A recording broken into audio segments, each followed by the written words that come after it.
আসসালামু আলাইকুম সুপ্রিয় দেশবাসী। মার্কিন যুক্তরাষ্ট্র তাদের সারা বিশ্ব দেওয়া অর্থ সহায়তা বন্ধ করে দিয়েছে। শুধু ইসরায়েল এবং মিশরকে তারা অর্থ সহায়তা করবে। বাংলাদেশে প্রায় বছরে $32 বিলিয়ন তারা অর্থ সহায়তা দিত, সেটাও বন্ধ করে দিয়েছে। শুধু রোহিঙ্গাদেরকে অর্থ সহায়তা করবে। এর কারণ কি জানেন?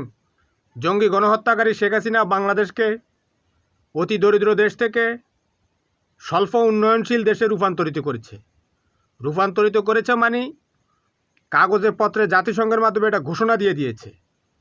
কারণ সারা বিশ্ব জানত বাংলাদেশ অতি দরিদ্র দেশ, সে ঘোষণা দিয়ে দিয়েছে বাংলাদেশ স্বল্প উন্নয়নশীল দেশ, তার মানে আমরা কিছুটা উন্নত দেশ। কারণ বাংলাদেশের মানুষের পেটে লাথি পড়লে তো তার কিছু যায় আসে না। সে তো রাষ্ট্রীয় কোষাগার থেকে কোটি কোটি শত শত কোটি টাকা খরচ করে তার ভরণ